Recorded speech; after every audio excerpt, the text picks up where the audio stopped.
Dünya boyunca bir mesel var, zibai der sadegi dip. İnsanın rahatligi, insanın cahilliği sadalıkta.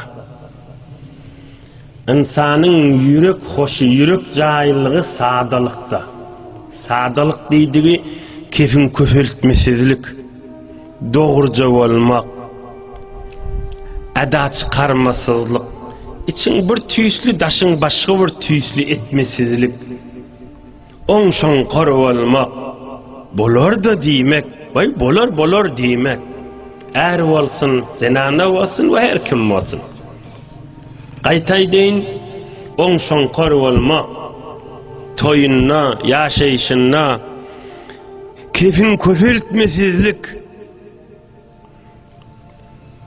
kefin köpürtmesizlik. İnsan erkadın olsun, zenana olsun, özünü köşeye, özü kefin köpürtüye. Zor sadılıktan çıkarıya özünü. Özün köşeye de. İnsan özünü horlaya. Bu kadar sadılık bilen oňşy olacak ýagdaýlar ba, kefin köpürtüye. Bu kadar oňşy fakir ba, ya zenanasy kefin köpürtüye, ya äri, ya enatasy, ya aslan insan özünü şu zamanna özün horlaya halkın gözünden düşürüp. Şey dip özünü ýatyndan çıkarıp barýar. Bir aýdylýan görürüňmi? Ýaş oglanlar, hacı dädeli. Bir farsça bir mesel wada, öden meselle bir aýdylýan bir ak keppi. Gam hut bihur ki gam khari nadari diýipdirler. Şunu ýazyp goýuň bir ýerde. Gam hut bihur ki gam khari nadari. Yadından çıkarma, sen gamını girip birin hiç kim yoktur. Öz yakin arınışından tedaşa var yanca. Gamı hut bihur kekam khari nadari. Ne mulli? Gamı hut bihur kekam khari nadari. Öz dünyan, öz ruhun, öz imanın, öz kabrın, öz kıyamadın, özün hesabın çek, sen gamın yiyen yoktur. Onun için yan namazda Allahümme salli ala Muhammed, Allahümme barik ala Muhammed'den sen evvel ne okuyan? Allahümme agfirli. Atandın önce özüne dua etmeli. Allahümme agfirli, Hudaya beni bağışla dedi. Ustadına dua etmeken özüne dua etmeli. Allahümme agfirli, Hudaya beni bağışla. Mehriban olacak, hem Müslümanlara dua edecek. Evvel özüne dua etmeli. Allahümme agfirli, ve li cemil müminin nimekan özüne dua etmeli.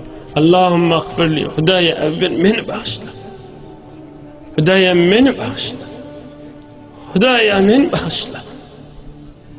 Gama hut bihur ki gam khari nadari. Sadalıktan çıkıp ya mal, ya oğulgil, ya oturun sendelin, ya magamın, ya postun, ya işin deyip de özünü yadından çıkarıp beyle kaşın, kıyamet meydanına kaşın geçip gidemeyiz.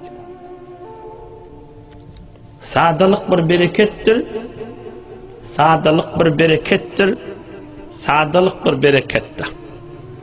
Ohum insan inişke faydeyn, ohum enemel Hatice'nin görürüne girin. Cemaatler, bir kıyskaca bir kıssa değil, kıyskaca görürün. Bir vakit bir adam benimle ahir ayrılacak vaktlarım içtikte, merid hal yatanmıştık. Ama bir adet hale geliptir, gözünü açıptır, görse oğlu, kıydı, doğulları, denanası, hem biz ağlaşıp durun. Näme ağlaýaňyz diýipdir. Oğlunu özläpdir, oğul näme ağlaýar? Däde sen gitsen biz yetim bolars beýle. Sen anasyna sen näme ağlaýan? Bu sen gitsen men kim özlär, men näjire bolar? Her kim Oham yan kadımın öğde ağlaptır. Sen näme aglayan diýipdir. Men inni düşünýän, inni bilýän her kim özünden çürüm aglap duranmyşdyk diýipdir. Oglum aglapdy özünden çürüm yetim alaryny aglaýar diýipdir. Zinanam aglapdy özünden çürüm aglap öti. Men boş bolsam kim meni gözler diýip aglap öti. Men özüm aglap öti. Men kıyamadym näme bolar diýip aglaýan diýipdir. Qama khot bkhor ki qam khari nadari. Qama khot bkhor ki qam khari nadari. Qama khot bkhor. Öz qamyny ýejek bolsaň da sadylykdy öz qamyna kan ýetişip bolýar.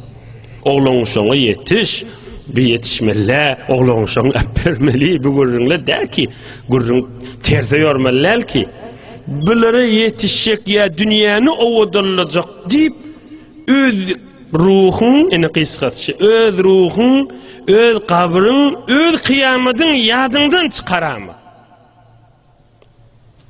Sadylykda gel bereketdir.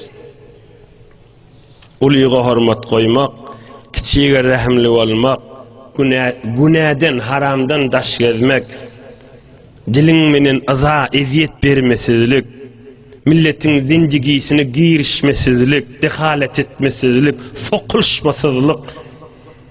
Fakat oğlan menen gyz erhiley olup yaşajakla, en atasy razy halkyň kefinden çüm yaşap bilen akla.